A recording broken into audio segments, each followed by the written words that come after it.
Subscribe to our YouTube channel and press the bell icon to get the latest.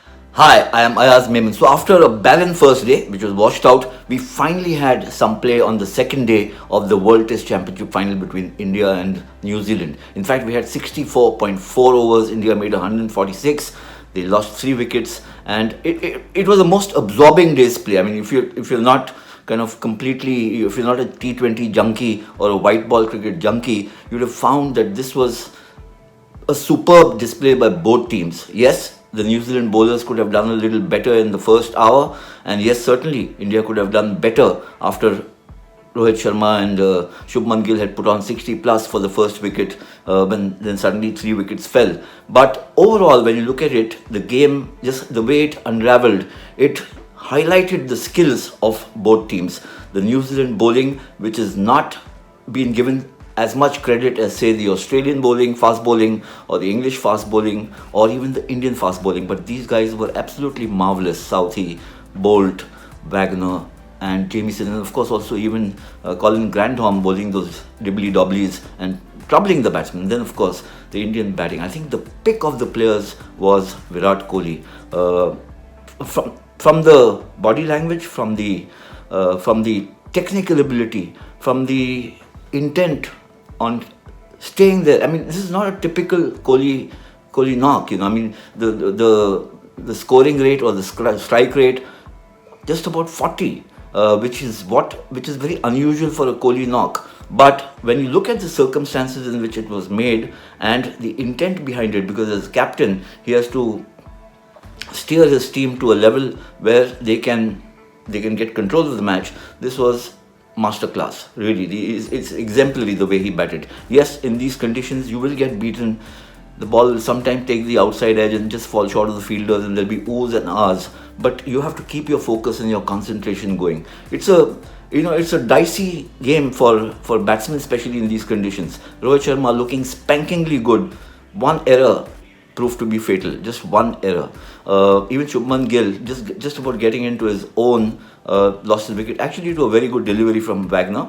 And then Cheteshwar Pujara, much as we some people might despair. 36 balls, he hasn't scored a run, or on his 36th ball he gets a boundary.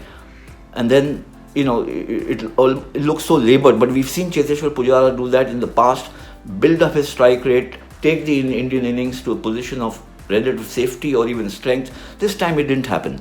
And therefore, I think that the Kohli innings therefore becomes even more magnificent in the way it's been structured, with great support from Ajinkya Rahane. Again, another of those batsmen who's underrated, sometimes undersung. Now, winning the toss was a big advantage for Kane Williamson. Either team would have wanted to field because it was overcast. The conditions were ideal for swing and seam bowling. But I thought that the management of the Indian innings, as I mentioned earlier, was quite superb. When you look at the score at the end of the day, it's 146 of 64.4 overs. It might not seem as impressive, but in those conditions, this was an excellent display of batting. Not a match-winning display as yet, but excellent in the context of 64.4 overs. It's actually set the Indian innings to reach a score of about 300, which would put them in a fairly strong position in this match, in these conditions, on this kind of a pitch. Less than 300 will start getting a little wobbly where the Indian prospects in this match are concerned. So India have to ensure that they bat extremely well today, especially in the first session. And I'm saying this because 3 wickets down, there's Pant to come, which is you can expect the scoring rate to pick up if he lasts long enough, and then you've got the all-rounders. So and then the tail, we've got the bowlers after Ashwin, Jadeja. The fast bowlers actually don't contribute too much with the bat, so you have to discount what the tail can do. The batting more or less finishes with the all-rounders at number 8. So there is a lot of work ahead for Kohli and Rahane. This partnership has to. I would say that India, through the day, third day's play, and depends on how much play is possible, need to bat out a minimum of 2 sessions to get to the target, to get to about 300, and if they can bat out the whole day, then they will take a strong grip on the match. It all sounds easy when we talk. It's very difficult out there in the middle when the ball is, kind of moving around and harassing and harrying the batsman. Now, what does the weather entail? The weather is still not very encouraging, as we know, but we had 64.4 overs on the second day, or the first day when play was possible.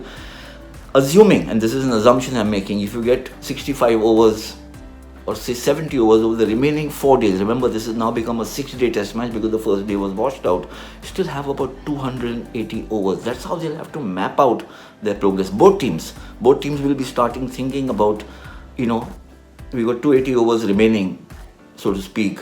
If you get more, that's great. How do we now? It almost becomes like a game of chess. It's not just technical skills and a mindset. It's also about plotting and planning and what session, what phase of play do you go a little aggressive? Where do you go on, put down the shutters, play defensively? All that goes into play in a test match innings, which is what makes test cricket so fascinating. In my opinion, if India if India play out the first session today, which is the third day, not losing more than 1 wicket, hopefully not even one, then India is getting into a position of very good strength. But if they lose 2 or 3 wickets, then it gets very, very dicey for India, and then the bowlers will have to perform extremely well. The Indian bowlers have done fantastically overseas. We know that, and India's position of eminence in international cricket today is because the fast bowlers have delivered. But they need also some score to defend. You can't ask them to defend 190, 210 and say, match jita do. It's not going to be possible. So a lot depends, in my opinion, on Virat Kohli. The kind of match innings he's played so far and what is possible if he lasts longer there it just whets my appetite to watch the third day's play. Remember Virat Kohli in 2014, he made 134 runs in 10 innings, 5 test matches. It was a super flop then.